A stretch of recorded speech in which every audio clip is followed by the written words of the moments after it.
This refrigerator, when you open up the door, the light should turn on, and it's not. But watch what happens when you flip this little switch. You flip it, now the light turns on. So it looks like that switch initially, we'll see if that's the problem. The screwdriver, just kind of pry it out here and then walk it out here, and we move it around. Look at that, wow, that is a problem there. So to release this clip, you need to pry these two clips out of the way and then pull. And that comes out of there.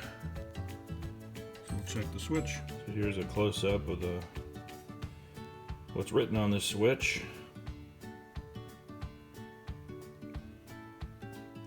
Part number, looking for a part number. On the back, that's probably the part number. So if we lift these tabs up, we can see inside the switch, and maybe we can spray some contact cleaner in there. So if you continue working this up, you can open it up, and sure enough, you can see all that black right there. And look at the contacts, they are dirty. So that dog's not gonna hunt until we clean that up. So if we spread this, you can kind of see in there that the contact is blackened, and that little blackened area will definitely cause a contact to not be secure. So if you pull this contact out, you can really start to see the black shard, and on this side here you can definitely see that needs cleaned up. So we're going to get some sandpaper and clean these contacts up good. This cleaning sponge was a little easier to come by than going down and getting some sandpaper, and you can see that contact is a lot cleaner, real shiny. So we'll get the other one. So we'll pull out the other one here, and we'll get that all cleaned up. You can see pretty charred up. So this is a lot cleaner. If you wanted to, you could use an emery file to kind of clean it up, scrape it up. I don't really feel like it's necessary, but if you needed to get some of that off, a little piece of sandpaper would do the trick. Probably not so necessary, but take a little cotton swab and try to get some of that black out of there. Seems like the black came off of this section pretty good, but might as well clean it up a bit before putting it back together.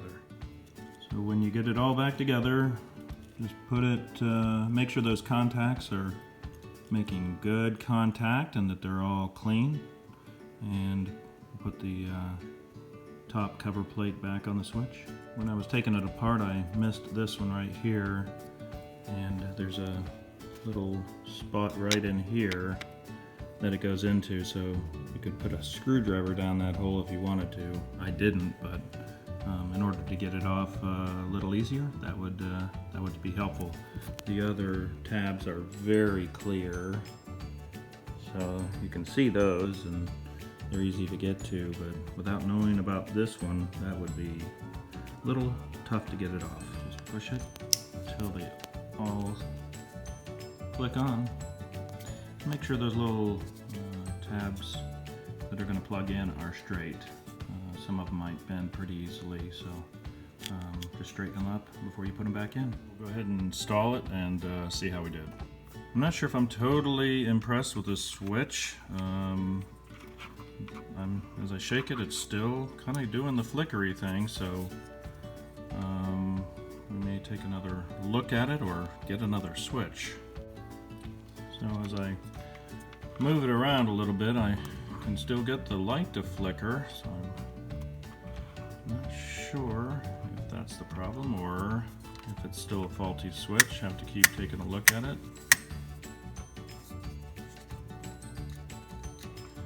Drop it in and see if there's any improvement. But I don't like how you can twist it and turn the lights on. It makes me think it's the plug.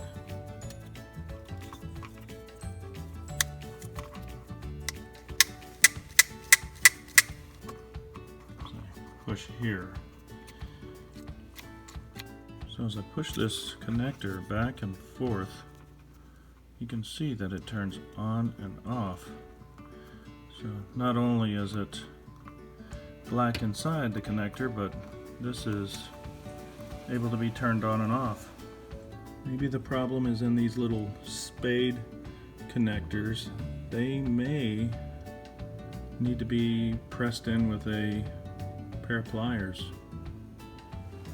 Now with this little screwdriver, I'm going to go in and kind of squeeze in these little connectors so when they clip onto the brass, they're going to be a lot tighter. We'll see if that works. So with those back, oh, you can see a little bit when I move it, but it does seem there's some improvement, but definitely wants to move around. Make sure when you're squeezing these contacts that you unplug the refrigerator.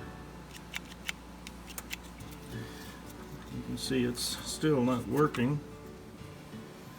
So here's the plug without the face on it, just to see if what's moving in there. So I'll take this sandpaper and clean up the contact and flatten it. It wasn't exactly flat, so we'll see if that is it. Make sure there's good contact on these two connectors. Make sure they contact really well.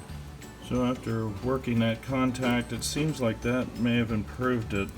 You just have to make sure that they are clean, and you may have to rebend the contact to make sure that it's fully meshing. We'll go ahead and cap it up and put it back in and see if that's it. Wiggle the contact. It does not turn on and off the light, so we'll drop it in, and I think that's what it is. To put the switch in, just take this little back tab and put it in, and then this rounded part, just push it right into place, and then we'll see if that works. It sure looks better. Here's the acid test when we open it up. The light's on, the light's closed, lights on, lights off. So that's what the problem is. Too many turns, too many ons and offs, and it kind of corrodes the connections in there. So just clean them up and make sure the contacts are in good shape, and that'll fix it. Or you can just get another switch. That might be a little bit easier. If you don't want to get another switch, do this. Thanks for watching.